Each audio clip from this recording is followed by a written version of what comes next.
ನಮಸ್ಕಾರ ರೀ ಎಲ್ಲರಿಗೂ. ನಾನು ನಿಮ್ಮ ಪ್ರೀತಿಯ ವೆಂಕಟೇಶ್. ಎಲ್ಲರೂ ಆರಾಮಾಗಿದ್ದೀರಿ ಅಂತ ಅಂದ್ಕೊಳ್ತೀನಿ. ನನ್ನ ಈ ಒಂದು ಹೊಸ ವಿಡಿಯೋಗೆ ನಿಮಗೆ ಸುಸ್ವಾಗತ. ಇವಾಗ ನಾ ಎಲ್ಲಿದ್ದೀನಪ್ಪ ಅಂತಂದ್ರ ವಿಶ್ವಗುರು ಬಸವಣ್ಣನವರ ಹುಟ್ಟಿದ ಜನ್ಮಸ್ಥಳದಲ್ಲಿ ನಾನಿದ್ದೀನಿ.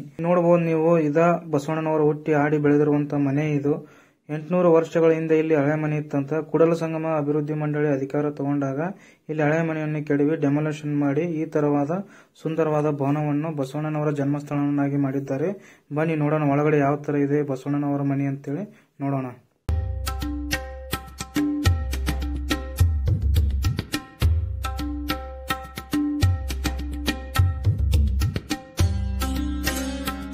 ನೀವು ನೋಡಬಹುದು ಬಸವಣ್ಣನವರ ತಾಯಿ ಮಾದಲಾಂಬಿಕೆ, ತಂದೆ ಮಾದರಸ ಹಾಗೂ ಬಸವಣ್ಣನವರ ಗುರುಗಳು ಜಾತವೇದ ಋಷಿಮುನಿಗಳು.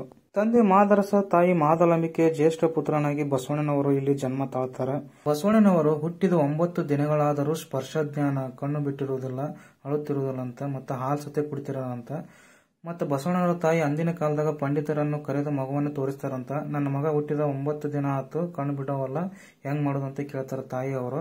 ಅವಾಗ ಪಂಡಿತರು ಹೇಳ್ತಾರಂತ, ನಿನ್ ಮಗ ಹುಟ್ಟಿ 9 ದಿನ ಆತವ, ತೀರ್ಕೊಂಡಾನ, ಮನ್ ಮಾಡ್ಬೇಡ ಅಂತ ಹೇಳ್ತಾರ.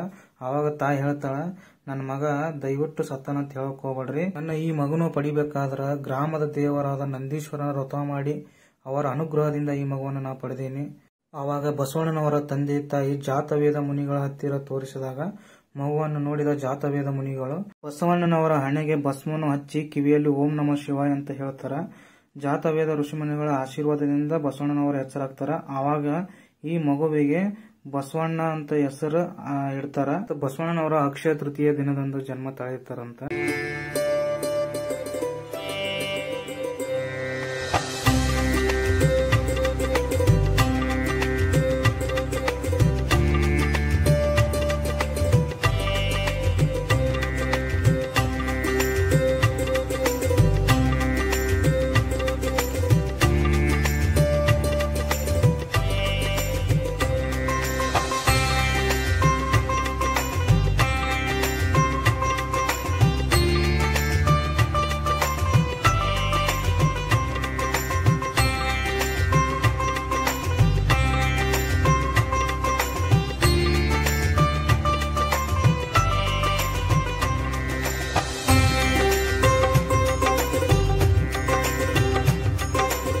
ನಾವೆಷ್ಟು ಪುಣ್ಯ ಮಾಡಿದೀವಪ್ಪ ಅಂತಂದ್ರೆ 12ನೇ ಶತಮಾನದ ಜನಿಸಿರುವಂತ ಬಸವಣ್ಣನವರ ಮನೆಯನ್ನ ನಾವು ಈಗ ನೋಡಾಕತ್ತೀವಲ್ಲ, ನಮ್ದು ಎಷ್ಟು ಅದೃಷ್ಟ ನೋಡ್ರಿ. ಬಸವಣ್ಣನವರು ನಡೆದಾಡಿರುವಂತ ಜಾಗ ಇದು, ಹುಟ್ಟಿ ಆಡಿ ಬೆಳೆದಿರುವಂತ ಮನೆ ಇದು.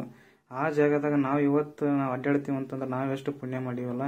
ಈ ಬಸವಣ್ಣನವರ ಮನೆಯಲ್ಲಿ ಬಸವಣ್ಣನವರ ಜೀವನ ಚರಿತ್ರೆ ಕೆಲವು ಉಬ್ಬು ಚಿತ್ರಗಳದಾವು ನೋಡ್ರಿ. ಇಲ್ಲಿ ಬಸವಣ್ಣನವರ ತಾಯಿ ನಂದಿ ವ್ರತವನ್ನು ಮಾಡಿ ಬಸವಣ್ಣನವರಿಗೆ ಜನ್ಮ ಕೊಟ್ಟಿರ್ತಾಳಲ್ಲ, ಆ ಚಿತ್ರಣ ಇದು.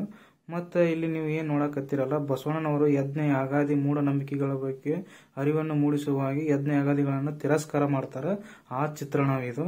ಮತ್ತೆ ಅದೇ ರೀತಿಯಾಗಿ ಬಸವನ ಬಾಗೇವಾಡಿಯನ್ನು ತೊರೆದು ಕೂಡಲ ಸಂಗಮಕ್ಕೆ ಹೋಗುವ ಚಿತ್ರಣ ಇದು ನೋಡಿ, ಎಷ್ಟು ಅದ್ಭುತವಾಗಿ ಕೆತ್ತಿದ್ದಾರೆ ಇಲ್ಲಿ. ಮತ್ತೆ ಬಸವಣ್ಣನವರು ಕೂಡಲ ಸಂಗಮಕ್ಕೆ ಬಂದಾಗ ಜಾತವೇದ ಋಷಿಮುನಿಗಳ ಆಶೀರ್ವಾದವನ್ನು ಪಡೆದಿರುವಂತ ಕೂಡಲ ಸಂಗಮದ ಚಿತ್ರಣ ಇದು.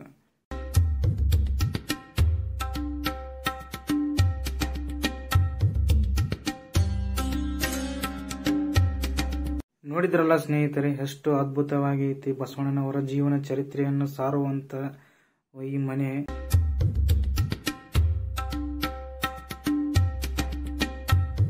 ಈ ಬಸವಣ್ಣನವರ ಜನ್ಮಸ್ಥಳವಾದಂತ ಮನೆ ನೋಡ್ಕೊಂಡು ನಾನು ಇವಾಗ ನೆಕ್ಸ್ಟ್ ಎಲ್ಲಿಗೆ ಹೊಂಟಿನಪ್ಪ ಅಂತಂದ್ರ, ಬಸವಣ್ಣನವರ ತಾಯಿ ಬಸವಣ್ಣನವರ ಜನ್ಮ ನೀಡುವುದರ ಸಲುವಾಗಿ ನಂದಿ ವ್ರತವನ್ನು ಮಾಡಿರುವಂತ ದೇವಸ್ಥಾನಕ್ಕೆ ನಾವು ಹೊಂಟಿವಿ. ಈ ಒಂದು ದೇವಸ್ಥಾನ ಐತಿಹಾಸಿಕ ಹಾಗೂ ಧಾರ್ಮಿಕ ಕ್ಷೇತ್ರವಾಗೈತಿ. ಬನ್ನಿ ನೋಡೋಣ ಯಾವ ತರ ಐತಂತ ನಿಮಗೆ ತೋರಿಸ್ತೀನಿ ನೋಡ್ರಿ ಇವಾಗ.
ಇಲ್ಲಿ ಬಸವಣ್ಣವ್ರ ತಾಯಿ ಪೂಜೆ ಮಾಡ್ದಂಥ ದೇವರು.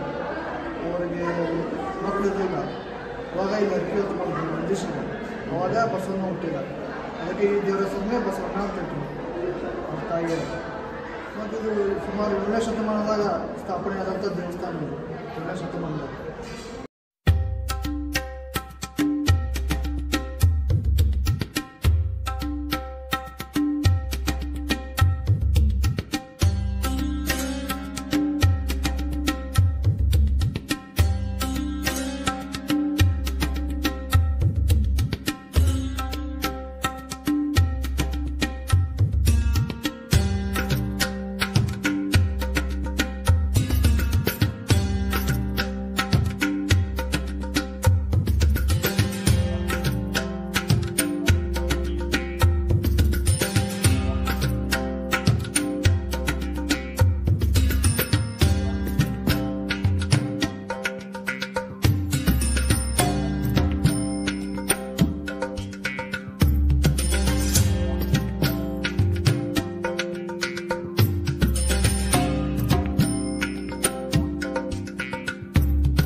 ನೋಡಿದ್ರಲ್ಲ ಸ್ನೇಹಿತರೆ, ಬಸವನ ಬಾಗೇವಾಡಿಯಲ್ಲಿರುವಂತಹ ಬಸವಣ್ಣನವರ ಜನ್ಮಸ್ಥಳ ಹಾಗೂ ಮೂಲ ನಂದೀಶ್ವರ ದೇವಸ್ಥಾನ. ಇದಕ್ಕಿಂತ ಮುಂಚೆ ಈ ನನ್ನ ಒಂದು ಚಾನಲ್ನ ನೀವು ಸಬ್ಸ್ಕ್ರೈಬ್ ಮಾಡಿ. ಈ ಒಂದು ವಿಡಿಯೋ ನಿಮಗೆ ಇಷ್ಟವಾದರೆ ದಯವಿಟ್ಟು ಶೇರ್ ಮಾಡಿ, ಲೈಕ್ ಮಾಡಿ, ಹಾಗೆ ಸಬ್ಸ್ಕ್ರೈಬ್ ಮಾಡಿ. ಸಿಗ್ತೀನಿ ಮುಂದಿನ ವಿಡಿಯೋದಾಗ. ಧನ್ಯವಾದಗಳು, ನಮಸ್ಕಾರ.